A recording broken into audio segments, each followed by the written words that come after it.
Hi, good evening everyone. This is Ajay and now you're watching JKSSB online tutorial. This will be the lecture number 2 and first lecture में हम बहुत सारी बातें सीख चुके हैं. उसको मैं एक बार छोटा सा रिकैप लेता हूँ सो एज आप चीज़ों को अच्छे से अंडरस्टैंड कर पाओ. मैंने आपको कंज्यूमर बिहेवियर के बारे में बताया जिसमें मैक्सिमम सेटिस्फेक्शन चाहिए. कम पैसों में यूटिलिटी क्या होता है, सेटिस्फेक्शन लेवल कितना मिला, इसको कैसे कैसे मेज़र करना, हम इसके लिए आईसी कर्व बनाते हैं. ठीक है, नंबर में होता है और हम ऑर्डिनल अप्रोच पढ़ने वाले हैं. तो ये मैंने इसकी डेफिनेशन बताई आपको छोटी सी. उसके बाद मैंने आपको इंपॉर्टेंट पॉइंट ये बताया चलिए कि अप्रोच क्या क्या होते हैं. एक होते हैं ऑर्डिनल, एक होते हैं कॉर्डिनल.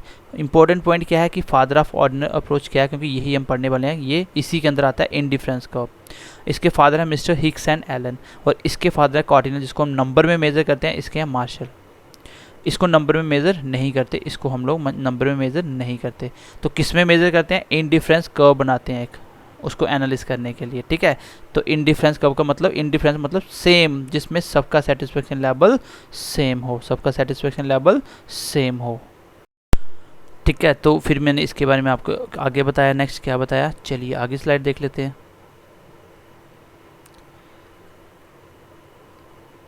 चलिए फिर मैंने आपको छोटा सा एग्जांपल लिया कैसे आप पेयर बनाते हो, सब में सेटिस्फेक्शन लेवल क्या सेम होता है. फिर मैंने आपको इसकी डेफिनेशन बताई. क्या होता है कि कोई भी दो कम्युनिटी जिसका जो आईसी कर्व है वो क्या है, सब में सेम लेवल ऑफ सेटिस्फेक्शन होना चाहिए कंज्यूमर के लिए. इसके अजम्पशन बताया जिसमें मैंने इंपॉर्टेंट बताया कि कंज्यूमर क्या होना चाहिए, आपका रैशनल होना चाहिए. दो कम्युनिटी का बनता है हमेशा, ये फिक्स है. दो कम्युनिटी, तीन का नहीं बनाओगे आप. तो यूटिलिटी क्या होती है, ऑर्डिनरी होती है. ये मैं आपको बताया ऑर्डिनरी होती है. ठीक है, ऑर्डिनरी. और नॉन सेटिस्फेक्शन का मतलब वो शिफ्ट कर सकते हैं जहाँ पे ज़्यादा सेटिस्फेक्शन मिलेगा. फिर मैंने आपको पेयर बताए कि जैसे मैंने एक पेयर बनाया जिसमें फूड और क्लोथिंग लिया. पहले वाले में ये रखा, दूसरे में ये, तीसरे में ये, चौथे में ये. और सबके लिए मार्जिनल रेट ऑफ सब्स्टिट्यूशन, ये इंपॉर्टेंट पॉइंट है, ये अलग से एक चैप्टर भी होता है. तो मार्जिनल रेट ऑफ सब्स्टिट्यूशन या तो इंक्रीजिंग ऑर्डर में हो सकता है या डिक्रीजिंग में हो सकता है. ठीक है, तो यहाँ पे मार्जिनल रेट ऑफ सब्स्टिट्यूशन मतलब जिसको आप रिप्लेस कर रहे हो, जैसे चेंज कर रहे हो, क्लॉथिंग को कम करते जा रहे हो, ये बढ़ाता जा रहा हूँ. तो इसके लिए आप लोग क्या करोगे, मार्जिनल रेट ऑफ सब्स्टिट्यूशन निकालोगे, जिसकी वजह से क्या होता है, आपका कर्व बनता है. वो कैसा बनता है, कन्वेक्स टू द रीजन. कैसा बनता है, कन्वेक्स टू द रीजन. याद रखना, आज हम इसी के बारे में पढ़ने वाले हैं कि कर्व के केसेस क्या क्या होते हैं, कैसी कैसी कर्व बन सकती है. ठीक है, इसमें आपको याद रखना क्या था कि आईसी कर्व कैसा होता है, कन्वेक्स होता है. कैसा होता है, कन्वेक्स होता है. ये अब मैं आज आपको प्रॉपर्टी में लिखवाऊंगा जब मैं आपको प्रॉपर्टीज ऑफ आईसी लिखवाऊंगा. ठीक है, ये क्यों होता है, क्योंकि डिमिनिशिंग मार्जिनल रेट ऑफ सब्स्टिट्यूशनल. ठीक है, डिमिनिशिंग. तो इसका स्पेलिंग सही कर लेना, आई रख लेना बीच में. ठीक है, डिमिनिशिंग मतलब डिक्रीजिंग ऑर्डर में. हमेशा कैसा होता है, डिक्रीजिंग में. चलिए आज हम पार्ट 2 पढ़ने वाले हैं. सबसे पहले आज हेडिंग दीजिए प्रॉपर्टीज ऑफ आईसी कर्व्स. यहाँ से सीधा सीधा क्वेश्चन पूछा जाएगा. मैं आपको सीधा ये भी पढ़ा सकता था. ठीक है, लिखिए प्रॉपर्टीज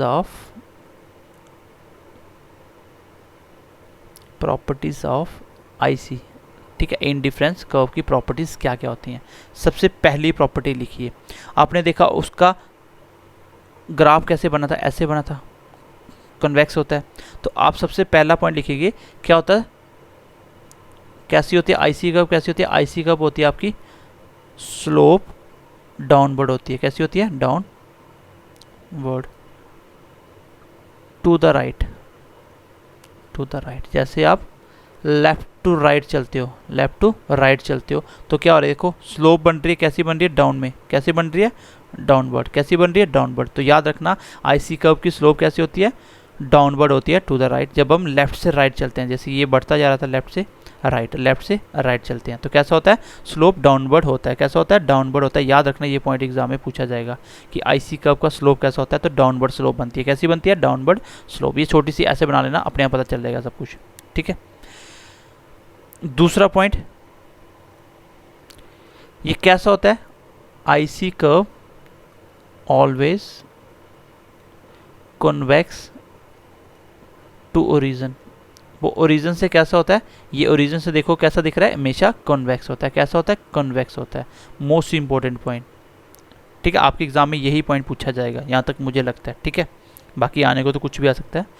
बाकी तीसरे नंबर मैंने आपको अलग अलग कर्व बताई थी, दो पेयर बनाना के, एक ही चीज़ के अलग अलग पेयर, या दूसरी कोई कमोडिटी लेके अलग पेयर. तीसरी आईसी कर्व 1 बनेगी, आईसी कर्व 2 बनेगी, आईसी कर्व 3 बनेगी, अलग अलग बनेगी जब आप पेयर चेंज करते जाओगे। पहले आप एप्पल मैंगो को ले लो, फिर आप क्लोथिंग वेजिटेबल को ले लो, अलग अलग बनेंगे। तो इसमें ये आपको याद रखना है, IC curve can never intersect each other. जो आईसी कर्व बनेंगे अलग अलग कम्युनिटी के, वो कभी भी आपस में इंटरसेक्ट नहीं करेंगे। मतलब ये वाली कर्व कभी इसके साथ इंटरसेक्ट नहीं करेगी। क्या करेगी? नहीं करेगी। ठीक है। अब क्वेश्चन कभी कभी ये भी आता है एग्जाम में कि इसमें से सबसे ज़्यादा सेटिस्फेक्शन कौन सी कर्व देगी, कौन सी कर्व, ये वाली, ये वाली, ये वाली, और भी बनाते जाओ जितनी मर्जी, तो कौन सी कर्व सबसे ज़्यादा सेटिस्फेक्शन देगी। तो आपको याद रखना है, a higher curve represent a high level of satisfaction. यहाँ बोल सकते हो which is away from the that curve which is away from the origin. जो सबसे ज़्यादा दूर है वो कौन सी होगी, वो आपको सबसे ज़्यादा सेटिस्फेक्शन लेवल देगी। जितनी आप ऊपर चलते जाओगे हाई, उतना ज़्यादा सेटिस्फेक्शन लेवल होगा। जितना ज़्यादा ऊपर चलते जाओगे, या बजट लाइन में भी सीख जाओगे कि एक बजट लाइन के ऊपर जाने से क्या होता है, सेटिस्फेक्शन लेवल बढ़ता है, नीचे कम होता है। ठीक है। तो आपको पूछेगा कि कर्व में सबसे ज़्यादा सेटिस्फेक्शन लेवल किसका है। जैसे आपको एग्जाम में क्वेश्चन आ भी सकता है, मान लीजिए इसके पहली कर्व के 4 पॉइंट दिए, ए बी सी डी, ये बना पेयर। दूसरी का एक्स वाई जेड बन गया। तीसरी का एम एन ओ पी बन गया। ठीक है। चौथी का कुछ भी बना लो। तो इसमें पूछेगा बताइए इसमें से कौन से पॉइंट है सबसे ज़्यादा सेटिस्फेक्शन लेवल। आप देख लेना सबसे हायर कौन से है। ठीक है। दूसरी चीज़, अगर एक्स वाई जेड इसके एक कर्व के हैं, तो एक्स वाई जेड कभी भी एम एन ओ पी वाली लाइन पे इंटरसेक्ट नहीं करेगा। ठीक है। कोई भी एक कर्व दूसरी कर्व को इंटरसेक्ट नहीं करती, इस बात को याद रखना। अगला 5वां पॉइंट लिखिए, इसका 5th पॉइंट याद रखना आप लोग। ठीक है। IC curve will not touch either axis कौन से, या तो एक्स होगा या वाई होगा। ये वाला ग्राफ है ना, ये एक्स एक्सिस होता है, ये एक्स एक्सिस होता है, और ये बाई एक्सिस, दो एक्सिस। ये ग्राफ कभी भी बाई या एक्स को टच नहीं करेगा। क्यों नहीं करेगा? क्योंकि आपको पता है एक्स और बाई की वैल्यू कुछ ना कुछ होगी, वो जीरो कभी नहीं हो सकती। एक्स कभी भी जीरो नहीं हो। अगर जीरो ले लिया तो बाई आपका मैक्सिमम हो गया, तो पेयर बना ही नहीं। दो कम्युनिटी चाहिए ना आपको, तो दोनों को कुछ ना कुछ होना पड़ेगा। इसलिए कभी भी ये ओरिजिन को टच नहीं करेगा। एक्स वाली साइड भी जीरो पे नहीं आएगा, बाई वाली साइड जीरो पे नहीं आएगा। ठीक है। चलिए अगला पॉइंट लिखिए, पॉइंट नंबर 6 लिखिए, पॉइंट नंबर 6 लिखिए। It is negative slope. कैसी स्लोप होती है? नेगेटिव। तो नेगेटिव आपको पता है डिक्रीज हो रही, नेगेटिव बोलते हैं। ठीक है। ये नेगेटिव स्लोप होती है। यहाँ बोल सकते हो कि दो चीज़ें हैं ना, दोनों चीज़ें क्या होगी, एक बढ़ेगा दूसरा कम होगा। तो इन्वर्स रिलेशन है, आप ऐसे ही बोल सकते हो इन्वर्स रिलेशन होता है। Inverse relation between two commodity. ये दोनों कमोडिटी के बीच में रिलेशन कैसा होता है? इन्वर्स होता है। मैं पहले भी आपको सिखा चुका हूँ। इन्वर्स या नेगेटिव रिलेशन, जब दोनों अपोजिट हो, एक बढ़ने से दूसरा कम हो, तो ठीक है, वो कौन सा रिलेशन होता है? नेगेटिव। और पॉजिटिव रिलेशन कौन सा होता है? जब एक बढ़े तो दूसरा भी इंक्रीज हो, एक बढ़ने से दूसरा भी इंक्रीज हो। ठीक है। अब एक पॉइंट और लिख लो, ऐड कर लो, क्योंकि अगर आपको पढ़ना है इतने से पॉइंट पढ़ लेना, ये सारे क्वेश्चन निकल जाएंगे यहीं से। बोलेगा it convex to the point of origin. ये कैसा होता है? ओरिजिन से कैसा होता है? कॉन्वेक्स होता है। और आप मुझे बताओगे क्यों होता है? ड्यू टू किसकी वजह से ये कॉन्वेक्स होता है? मैंने लास्ट क्लास में भी इसको बहुत अच्छे से डिस्कस किया था। चलिए अब हम थोड़ा सा आगे बढ़ते हैं। तो गाइज अभी हम बात करेंगे स्पेशल केसेस की। ये इतना आप समझ गए आईसी कर्व कैसा होता है? कन्वेक्स होता है। अब स्पेशल केस जब एग्ज़ाम में पूछे जाते हैं, फिर बच्चा क्वेश्चन एग्ज़ाम में छोड़ के आता है। अब आप लिख लीजिए स्पेशल केस में कर्व कैसी कैसी बन सकती है। बस 4 ही पॉइंट है, एक आपने पढ़ लिया, 3 और पढ़ने हैं। ठीक है। स्पेशल केस क्या हो सकते हैं? Special case of indifference curve के क्या क्या हो सकते हैं? सबसे पहला आपने ऑलरेडी पढ़ लिया, यही आपका इंपॉर्टेंट भी है। क्या? Normal diminishing rate of substitution. Rate of substitution.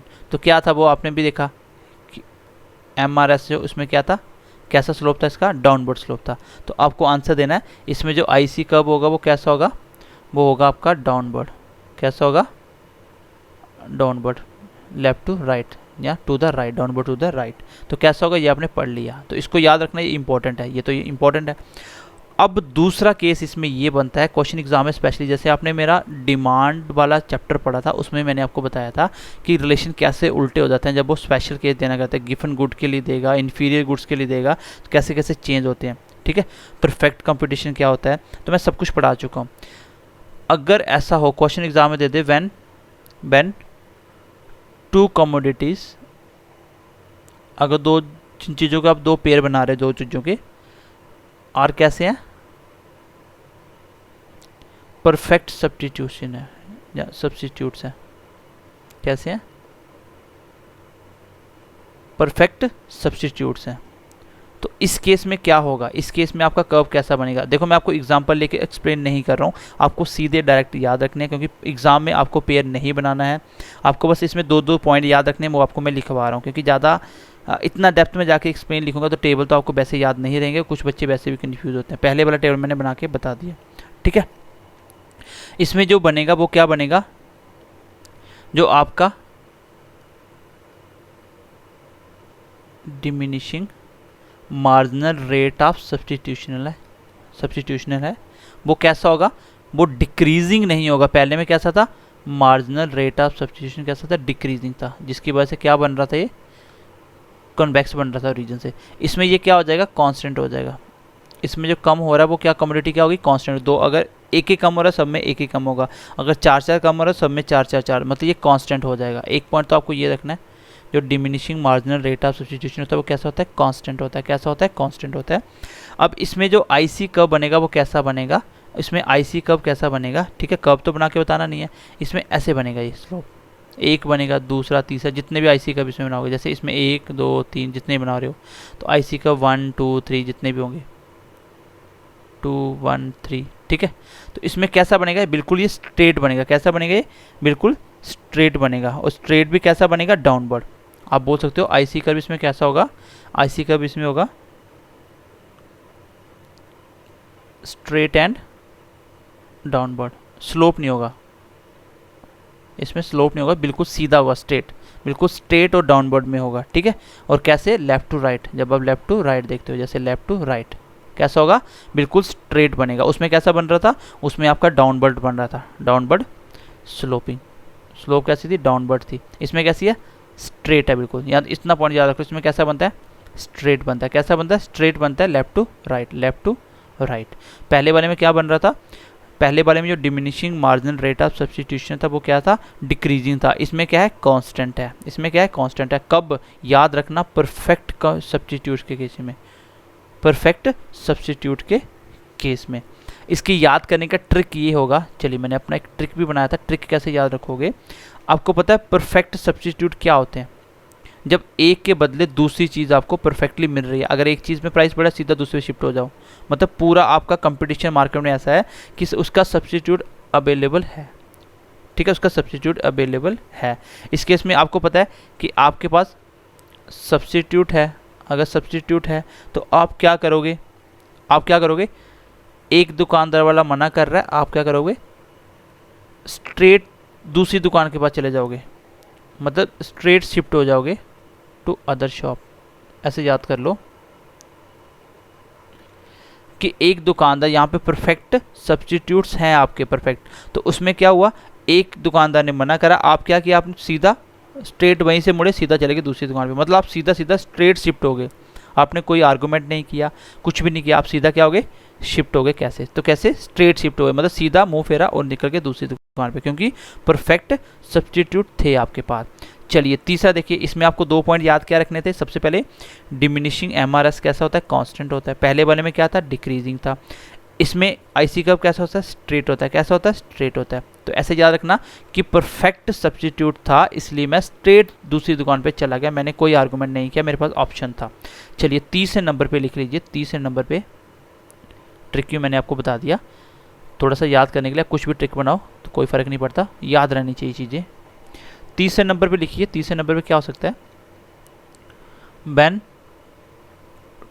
To commodity कैसी हो, और ये परफेक्ट क्या क्या होते हैं, कम्प्लीमेंट्री क्या होता है, सब्स्टिट्यूट क्या होता है, ये मेरी डिमांड की क्लास देखना, आपको समझ आ जाएगा। When to commodities, when to commodities और परफेक्टली कॉम्प्लीमेंट्री, और कॉम्प्लीमेंट्री क्या होता है ये भी मैंने आपको बता दिया था, ठीक है। तो इसमें एक तो आपको ये याद रखना है कि इसमें जो आईसी कर्व बनेगा वो कैसा बनेगा, वो आपका एल शेप्ड बनेगा। कैसा बनेगा, एल शेप्ड। एल शेप्ड मतलब अगर ये है तो ऐसे कर्व बनेगा, ऐसे और ऐसे। कैसे बनेगा, ऐसे और ऐसे। कैसा बनेगा, एल शेप्ड। कैसा बनेगा, एल शेप्ड, ठीक है, एल शेप्ड बनेगा। कैसा बनेगा, एल शेप्ड बनेगा। तो कॉम्प्लीमेंट्री होते क्या है मैंने आपको बताया हुआ पहले भी। जैसे मैं बोल सकता हूँ पेट्रोल और कार, एक चीज़ बढ़ेगी दूसरी अपने आप बढ़ेगी, सीधा इफेक्ट है। और सब्स्टिट्यूट में क्या होता है, उल्टा इफेक्ट होता है, ठीक है। सब्स्टिट्यूट में क्या होता है, उल्टा इफेक्ट होता है। तो इसमें कर्व कैसा बनेगा, एल शेप्ड। सबसे पहले में कैसा बनेगा, बार बार मैं बता रहा हूँ, इसको याद कर लो। सबसे पहले में बनेगा कन्वेक्स टू द ओरिजिन। कैसा, कन्वेक्स टू द ओरिजिन। दूसरे में बनेगा कैसा, पहले में क्या था, diminishing rate of margin rate of substitution था। दूसरे में क्या था, कांस्टेंट था। ये पहले में डिक्रीजिंग था, दूसरे में कांस्टेंट था। पहले में बना कन्वेक्स और दूसरे में बना आपका स्ट्रेट, ठीक है। तीसरे में कैसा बन रहा है, एल शेप्ड बन रहा है। कैसा बन रहा है, एल शेप्ड बन रहा है। कैसा बन रहा है, एल शेप्ड। आगे लिखिए, चौथे नंबर पे लिखिए, फोर्थ नंबर पे। फिर मैं आपको दोबारा से रिवाइज करता हूँ क्योंकि इंपॉर्टेंट है ये। When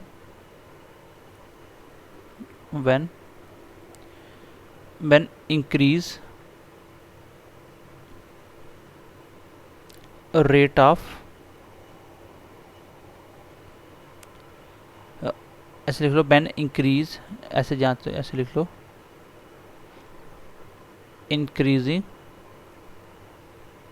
marginal rate of substitution. अभी तक आप क्या पढ़े थे, डिमिनिशिंग या डिक्रीजिंग। अब कैसा आ गया, इंक्रीजिंग। अगर मार्जिनल रेट ऑफ सब्स्टिट्यूशन कैसा आ जाए, इंक्रीजिंग में आ जाए। तो इंक्रीजिंग में आ जाए तो क्या होगा, पहली बात तो ये, it does not follow normal diminishing rate of substitution.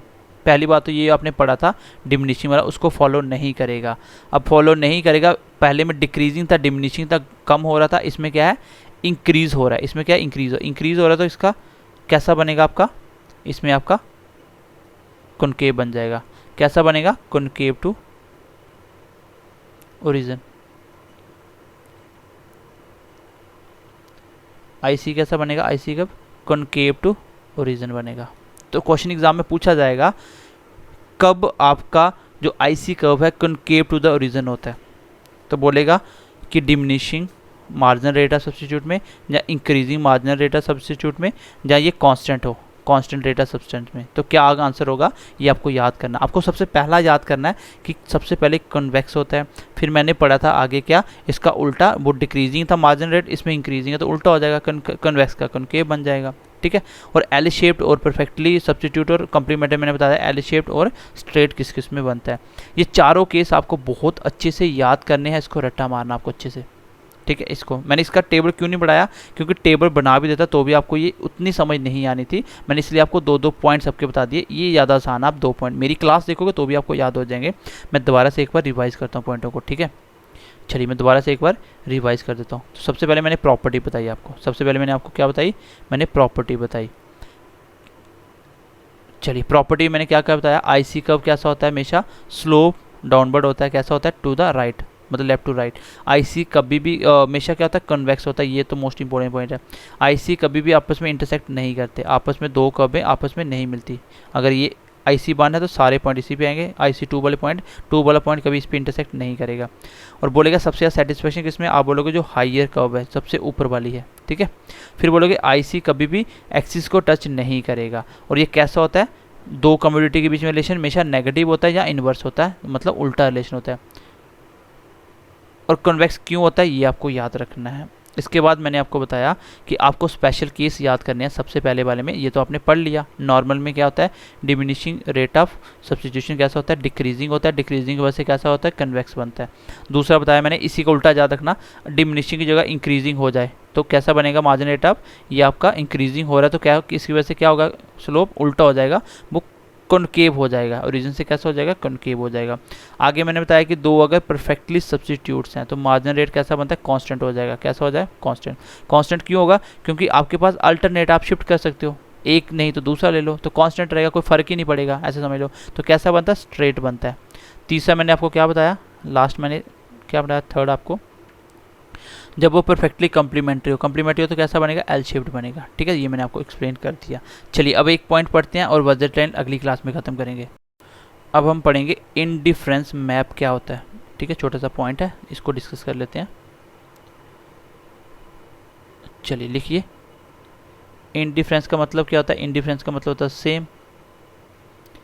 Indifference map क्या होता है, तो मैप का मतलब क्या होता है, मैप का मतलब क्या होता है, कोई भी चीज़ को आप एक साथ, सबको एक साथ रिप्रेजेंट कर रहे हो। जैसे इंडिया का मैप, पूरा इंडिया रिप्रेजेंट कर रहे हो, तो आप इसमें सिंपली क्या बोलोगे, ये क्या होता है, collection of IC, collection of indifference curve, where, यहाँ पे क्या है, where each curve represents, each curves represent a certain level of satisfaction. एक कर्व अपना अपना सेटिस्फेक्शन लेवल बताएगा, उस पर जितने पॉइंट है सबका सेटिस्फेक्शन लेवल सेम होगा। जो दूसरी कर्व होगी वो अपना सेटिस्फेक्शन लेवल बताएगा, तीसरी अपनी बताएगी, सबका अपना अपना सेटिस्फेक्शन लेवल होगा। ठीक है, अगर मैं इन शॉर्ट बात करूं, आप बोल सकते हो a set of IC is called indifference map. जो एक सेट ऑफ आईसी होता है, एक साथ आईसी का होगा, एक साथ लिख देते हैं, उसको बोलते हैं क्या, इंडिफरेंस मैप। इंडिफरेंस मैप कैसे बनता है, देखिए, एक कर्व बनाई, ये दूसरी बनाई, ये तीसरी बनाई, तो चलता जाएगा। ये आईसी 1 थी, ये इंडिफरेंस कर्व 2 थी, ये इंडिफरेंस कर्व 3 थी। इस वाला जो भी पॉइंट होगा वो इस वाले पॉइंट से हमेशा क्या होगा, डिफरेंस होगा, कभी आपस में इंटरसेक्ट नहीं करेंगे, इस बात को याद करना। ठीक है, अब मैं बोलूँ सबसे कम IC1, इसका सेटिस्फेक्शन लेवल क्या है, तो मान लीजिए इसका सेटिस्फेक्शन लेवल 5 है। मैंने ऐसे नंबर में समझाने के लिए लिख रहा हूँ। जो IC कर्व 2 है, जैसे जैसे दूर जाओगे, मैंने क्या बोला था, सेटिस्फेक्शन लेवल बढ़ता जाएगा। इसका हो गया मान लीजिए 7। मैं IC कर्व 3 के पास गया, इसकी सेटिस्फेक्शन लेवल कितना था, 10। तो धीरे धीरे लेवल भी क्या होगा, बढ़ता चला जाएगा। जो हाइयर होगी उसी का सेटिस्फेक्शन लेवल भी हाइयर होगा। ठीक है, उसका सेटिस्फेक्शन लेवल भी हाइयर होगा।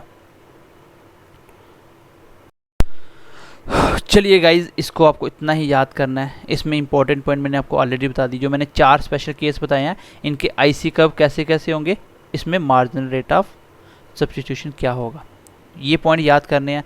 फिर IC कर्व की प्रॉपर्टी मैंने बताई, कन्वेक्स कब होता है, क्या होता है, कैसे होता है, क्यों होता है, हर एक चीज़ बताई, वो याद करना। एक ऑर्डिनल अप्रोच होती क्या है, उसके फादर कौन है। तो बस अभी तक तो कुछ भी नहीं, अगर आप क्लास देखोगे तो भी आपको याद हो गया होगा। ठीक है, तो चलिए मिलते हैं अगली क्लास में। मैं आपको अगली क्लास में इसका एक पॉइंट बताने वाला हूँ, that is called budget line. Then after हमारी ये चैप्टर भी फिनिश हो जाएगा। तो मिलते हैं अगली क्लास में, ध्यान रखिए अपना, bye bye, take care and God bless you.